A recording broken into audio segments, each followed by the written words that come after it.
Pesto, boys and girls. As you know, I am an absolute lover of the substance. It's very easy to make, but for those of you that know me personally, I am absolutely fixated with quality.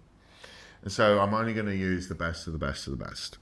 So we've got basil, a 42-month Parmesan, garlic, pinoli nuts, these are local, and extra virgin olive oil. Now the olive oil's over there, I just keep it in a bottle, but it is a spectacular one.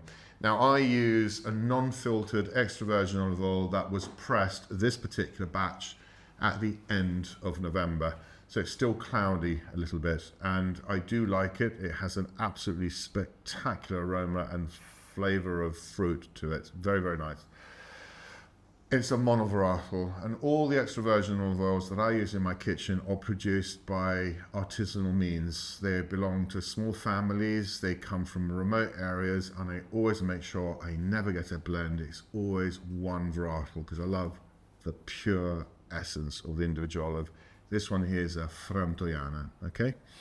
Now then, let's go about this. The first thing I'm going to do is going to put the basil in because it's soft. This is a young basil, so it's the first growth. We actually planned this so that we would have the basil in time.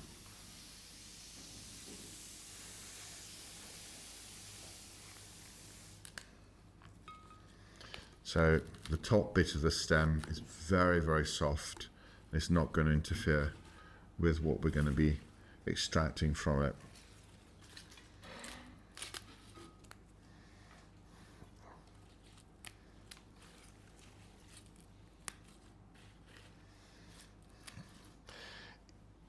I'm not going to give you measurements. You can see pretty much the volumes that I use and the outcome that I'll get.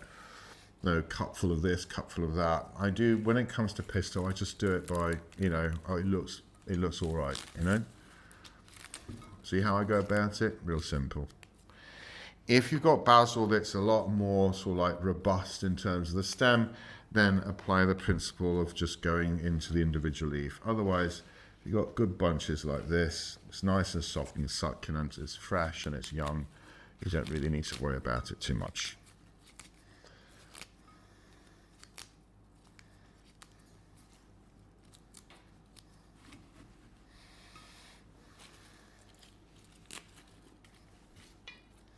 There you go. Obviously garlic for good measure. Garlic contains antibiotic properties, so antimicrobial. So it does keep the bacterial count low.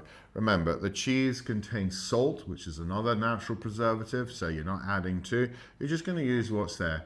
The olive oil will permeate all the vegetable mass, make it anaerobically inaccessible. There will be some oxidation on the top, so bear in mind when you're taking your jar of pesto out of the fridge and then you're using it, it's good practice to top up or put another film of olive oil on top. It could be 2 tablespoonfuls, could be 3 tablespoonfuls. That's gonna leave it to the size of your jar, but it has to be about that much of extra virgin olive on top, and that you lower the oxidization, okay? It's never gonna last forever, but it will look more pleasing to the eye. Otherwise it goes dark. I don't freeze my pesto. I don't. I only use things when they're in season. When they're in season, it's good to go. When they're not in season, well, you know, there's something else.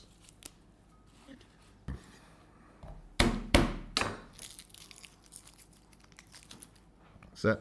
And it goes. And Parmesan cheese. Hang on, wait.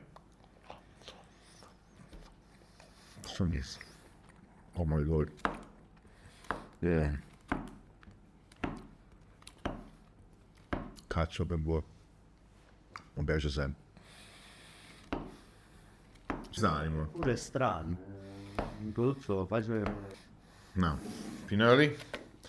Don't be mean with the pinoli. Now, I don't roast them. I don't. Why? You end up burning those lovely oils. You know, toasted pinoli, for me, it's not a thing. Sorry.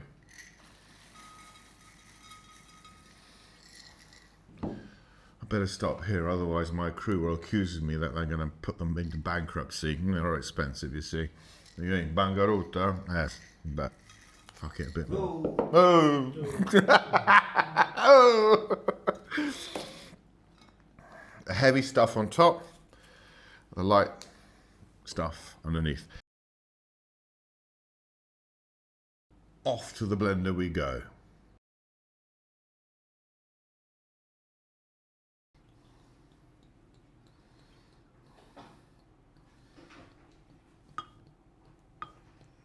Lots of it.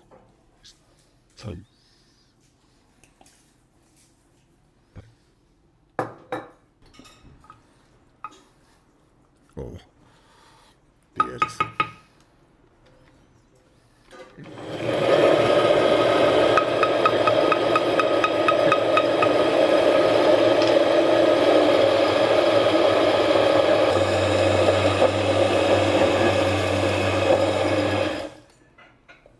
It's done.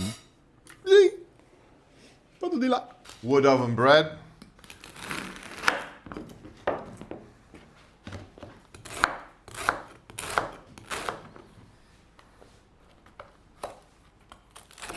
People.